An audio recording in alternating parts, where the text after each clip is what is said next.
لیکن ہندوستان نے اس وقت ایک نام نہاد الحاق کا جو اس کو بنیاد بنا کر انہوں نے اس پر قبضہ کیا، اس وقت آکوپیشن کیا.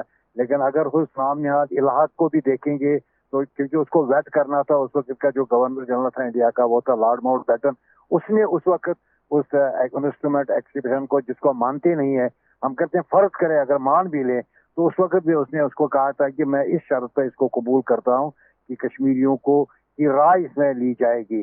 اور اس کے بعد خود ہندوستان اقوام متحدہ گیا، درجنوں قراردادیں وہاں پاس ہوئی، مانا اس نے. بلکہ وہاں پہ ہی نہیں بلکہ سری نگر کے لال چوک میں ان کے جو وزیر اعظم اس وقت کے تھے جواہر لال نہرو، اس نے یہ کہا کہ ہم فورسڈ میرجز یعنی جبری شادیوں پہ بلیو نہیں کرتے ہیں. اس کے بعد انہوں نے جتنی بھی کمیونیکیشن لکھی ہے اس وقت پاکستان کی گورنمنٹ کو، لیاقت علی خان صاحب کو، اس وقت اس نے کہا کہ ہمارا وعدہ ہے نہ صرف آپ کو بلکہ پوری دنیا کو ہم وعدہ کرتے ہیں کہ ہم کشمیریوں کو ان کا حق خود ارادہ دیں گے. اور یہی وجہ ہے کہ آپ دیکھیں مقبوضہ کشمیر اور آزاد کشمیر میں اس وقت، بلکہ اسلام آباد بھی ہم دیکھیں تو یہاں پہ یونائٹڈ نیشنز کے ملٹری آبزرور گروپس موجود ہیں جو آبزرو کرتے ہیں لائن آف کنٹرول کو. آپ اس علاقے میں کسی اور جگہ ملٹری آبزرور نہیں دیکھیں گے، کیونکہ ملٹری آبزرور اسی لیے ہیں کیونکہ ایک متنازع علاقہ ہے. اور آج بھی جب کشمیری یونائٹڈ نیشن کے ملٹری آبزرور کو اپنا میمورنڈم دیتے ہیں تو وہ اسی حیثیت میں لیتے بھی ہیں وہ یہاں، کیونکہ ایک ڈسپیوٹی ٹیریٹری ہے. لیکن ہندوستان نے چلے پہلے تو قبضہ کیا تھا اور ہم یہ امید کرتے تھے کہ آپ اس قبضے کو ہم چھڑائیں گے، لیکن 5 اگست کو تو انہوں نے بالکل انیکس کیا اس کو، انیکسیشن اس کی اس کو بائیفرکیٹ کر دیا. ایک جو اسٹیٹ تھی اس کے 2 حصے بکھرے کر دیے، وہاں پہ بلیک لاز ایسے لائے، وہاں کے جو اپنے قوانین تھے، اسٹیٹ سبجیکٹ لا تھا وہ ختم کر دیا، کشمیریوں کو ڈس امپاور کر دیا. اب دیکھیں کشمیر میں آپ کو آج بھی جب دیکھیں کوئی خبر وہاں سے باہر نہیں آ رہی ہے، وہاں کے میڈیا پہ پابندیاں ہیں. لیکن اس کے باوجود بھی ہم نے دیکھا کہ جب ہم فلسطین کی مثال سامنے رکھتے ہیں تو اسرائیل بھی اسی گمان میں تھا کہ بالکل امن ہو گیا ہے، انہوں نے ابراہم اکارڈ بھی کر لیا، انہوں نے اوسلو اکارڈ بھی کر لیا، اب کوئی چیز ان کے لیے. لیکن ہم نے دیکھا ریسنٹلی جب کیونکہ اس طرح فلسطینیوں نے کسی اس اکارڈ کو جو ان کی مرضی کے مطابق میں تھا قبول نہیں کیا تو انہوں نے مزاحمت پھر کی. اور اس وقت پھر آپ دیکھیں کہ دنیا میں رائے تقسیم ہے، ایک ویسٹ ہے، دوسری طرف عرب ممالک ہے اور چائنا ہے، رشیا ہے. آپ دیکھیں پھر امن خطرے میں پڑ گئے کیونکہ ان کی مرضی کا فیصلہ نہیں ہوا تھا. اور سیم سچویشن اس وقت کشمیر میں بھی ہے. لیکن چونکہ کشمیر کو میڈیا جو ہے ہندوستان کا جو کارپوریٹ میڈیا ہے وہ ڈسٹارٹ کرتا ہے کشمیر کی پکچر کو، وہاں عام بندے کو گولی مار دی جاتی ہے، ٹیررسٹ کا نام دیا جاتا ہے، کیونکہ سنتا تو کوئی نہیں ہے، دیکھتا تو کوئی نہیں ہے. اور اس وجہ عطا کہ میں یہ کہوں گا اس وقت ان کی جو دہشت گردی ہے مقبوضہ کشمیر کے ہر گھر میں آپ کو کسی نہ کسی شکل میں نظر آئے گی. 10 لاکھ فوجی وہاں پہ 80 لاکھ لوگوں کے باہر کھڑے ہیں، ہر گھر پہ ایک فوجی کھڑا ہوا ہے. اور اس کے باوجود ہندوستان کو دنیا کو یہ تاثر دینا چاہتا ہے کہ امن ہے. میں نے جناب بالکل پیس ہے. مجھے بتائیں جہاں 10 لاکھ فوجی ہو وہاں امن کیسے ہو سکتا ہے؟ اور اگر امن ہے تو کشمیریوں کو دے دے نا کل حق خود ارادی، دے دے رائٹ آف سیلف ڈٹرمنیشن. اگر ہندوستان کو یقین ہے کہ کشمیری اس کے ساتھ ہے یا کشمیری پرامن ہے تو اس کو خود اندازہ ہو جائے گا کہ کشمیری کیا چاہتے ہیں. کیونکہ 27 اکتوبر کو یہ ایک سمبولک ہوتا ہے ہمارا احتجاج دنیا میں جہاں کہیں بھی کشمیری مقیم ہے، پاکستان میں ہے، آزاد کشمیر میں ہے، اور ایون کی گورنمنٹ آف پاکستان بھی اب اس کو سرکاری سطح پہ اس کو ایز اے بلیک ڈے منا رہی ہے. تو یہ ایک دنیا کو ہم ریپیریٹ کرتے ہیں، ہم بالکل یہ بتاتے ہیں کہ اس دن کے جو ہندوستان کہتا ہے وہ وہاں پہ سچویشن اس کے برعکس ہے.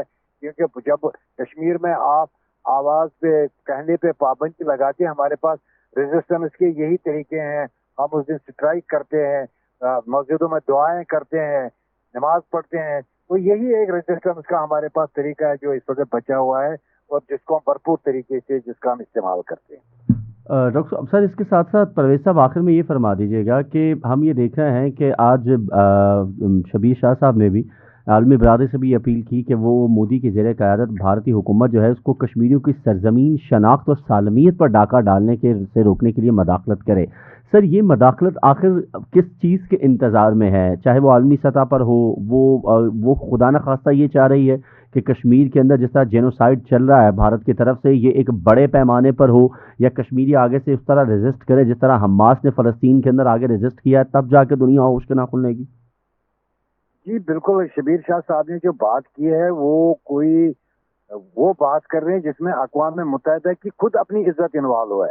لیکن اقوام متحدہ نے جب کشمیر پہ قراردادیں پاس کی ہے، جب سیز فائر کر دیا ہے ایل او سی پہ، تو سیز فائر کا مطلب یہی تھا کہ اس کو کوئی بھی اب خطے میں جنگ کی گنجائش نہیں رہی ہے. اب اس معاملے کو پرامن طریقے سے حل کرنا ہے.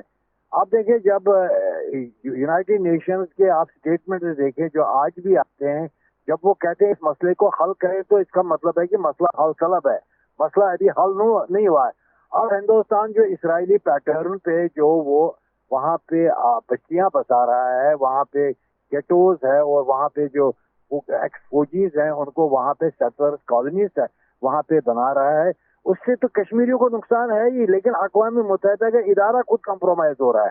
کیونکہ جب آپ غیر ریاستی باشندوں کو وہاں پہ بسائیں گے تو کل یہ اقوام متحدہ کے لیے ایک بڑا سوال ہے کہ وہ حقیقت ارادیت کا حق کس کو ایکسرسائز کروانا ہے.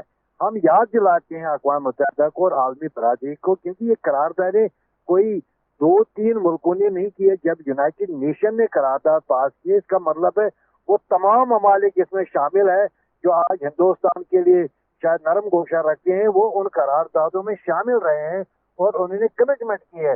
شبیر احمد شاہ صاحب یا باقی سیاسی رہنما ہیں، دیکھیں ان کے پاس تو ہندوستان نے آپشن ہی اتنی چھوڑا ہے، وہ بیچارے بیان کی حد تک ہی کہہ سکتے، کیونکہ وہ ڈیٹینشن میں ہے پچھلے سال سے، نہ ان کے ٹرائل چل رہے ہیں، نہ ان پہ کوئی مقدمہ ہے، اور نہ ہی سزا ہو رہی ہے. کم سے کم سزا تو کمپلیٹ کر لیتے. ان کو آزادی پہ اب جو بھی ان کا اسٹیٹمنٹ جاتا ہے، کوئی ملنے جاتا ہے تو وہ اپنی رائے کا اظہار کرتے ہیں اور بات کرتے ہیں، تو ان کو تو اتنا حق ہے، اس حد تک وہ بات کر دیتے ہیں. اس کا مطلب یہ ہے کہ وہ جہاں پہ بھی ہے اس وقت جس حالت میں بھی ہے، انہوں نے انہیں حق خود ارادیت کو نہ کمپرومائز کیا ہے اور نہ کر رہے ہیں.